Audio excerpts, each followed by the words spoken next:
2, baby. Welcome back to Inside Boxing's Throwdown. I'm Aurelio Martinez, Steven Johnson, and in this second segment, we're going to talk about, you know, Steve, we're going to talk about a cruiserweight fight because, you know, usually cruiserweights, they tend to get lost in the boxing. You know, it's kind of a lost division. Yep. You know, cruiserweight, you don't talk about cruiserweight. You know, the two lost divisions, that cruiserweight and the light heavy. You know, it's just like there's nothing there. There's no competition. But we had a decent fight coming up over in Latvia. Yeah. So good. Let's talk about that fight. What did you think about that whole Super Series? Well, you know what? That's the World Boxing Super Series, the WBSS, not televised in the United States, which is absolutely insanity that HBO or Showtime or even ESPN wouldn't have picked it up, Aurelio. But I can tell you why. You know why.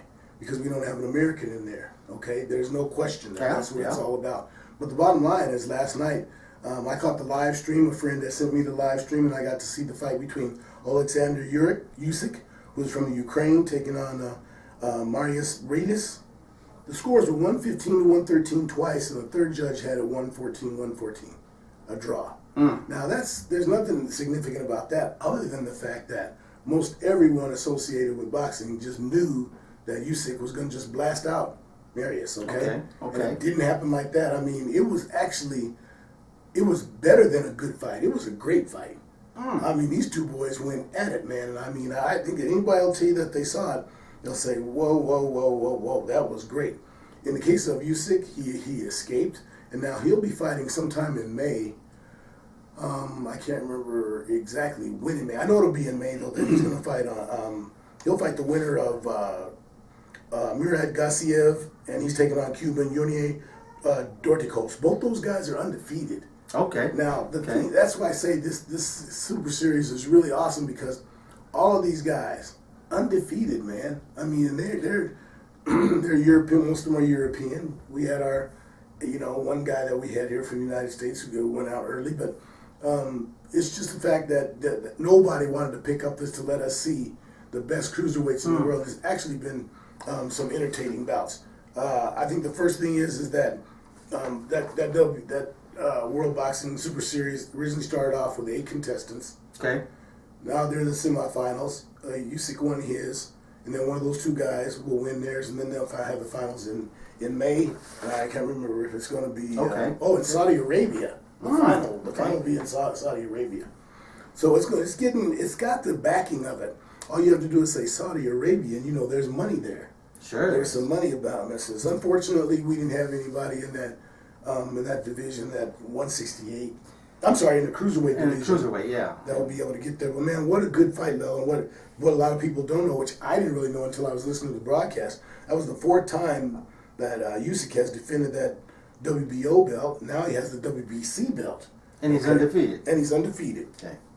Okay, so the other 2, actually the Russian IBF champ is Mairis Briedis. He's 25-0 with 18 KOs. Okay, he has the IBF belt. And the Cuban guy has the WBA belt. So these are all the guys. It's amazing because these are the top guys in the cruiserweight division, and we know nothing about them. Well, see, and I like it. That's the way it should be. You know, it kind of brings that old school, you know, fighting for pride. You know, I'm the best. I'm the best there is, and that's what it should be. And obviously, there's got to be a stream or something there, because I'm actually interested. I didn't see the fight, and I'm glad you're bringing this out because like I said, there's a void in that cruiserweight and the light heavyweight division here. As far as the fighters here in the United States, they're all money seekers.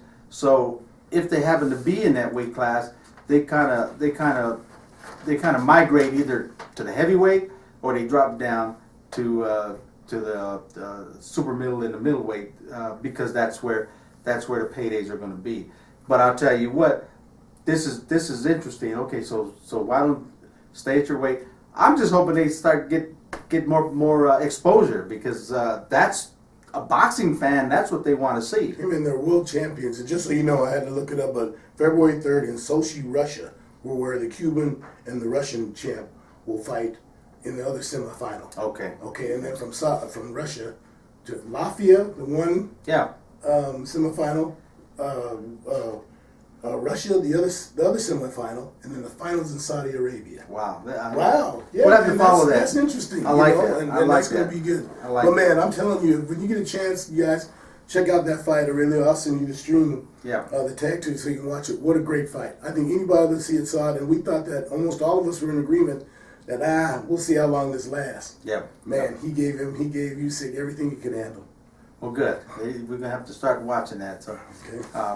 The next thing, let's talk about the upcoming fights. The one fight that should be of interest to a few of us will be on February 3rd, also when that other semifinal in the WBSS series are going, is we'll have Aurelio's favorite guy, Gilberto Zurdo Ramirez, taking on Habib Ahmed at 12 rounds for Ramirez WBO super middleweight title. That'll be on ESPN Deportes, held in Corpus Christi, Texas. El Zurdo. El Zurdo. That means southpaw. Is that what that means? Left-handed. Yeah. Okay. And then just, there's another fight, Jerwin Akas versus Israel Gonzalez, 12 rounds for Akas IBF junior bantamweight title. But the kid that I want you all to watch, an Olympian from the United States, a kid that's really tough, is that Teofimo Lopez Jr., signed by Golden Boy. No, you know what? That would be the one I'm interested in watching. The other ones, I don't even care. Zurdo, I think he's, he came into the scene and wanted to become the next Mexican icon, and it just didn't happen. Well, the thing that's going to be interesting about this fight with Lopez, if I'm not mistaken, this is going to be his first fight at 8 rounds. This is an 8 round, he's a newcomer. He's a newcomer to the scene. This is an 8 round fight, so it'll be interesting to see that. But Gilberto Ramirez, I'm not a fan of his, not yet. You think he's a lot better than I do.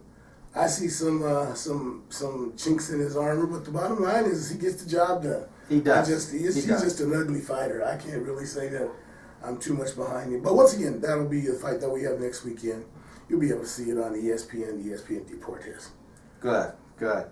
Anything else coming up, my friend? Well, just because that'll be next weekend, but then the following middle of the week, we'll have that fight on February the 8th. Once again, not televised, but I don't think it needs to be televised. But it's interesting because Roy Jones Jr. will be fighting Scott Sigmund, 10 rounds, cruiserweights. Okay, and that'll be in Pensacola, Florida. Aurelio, I have to say this.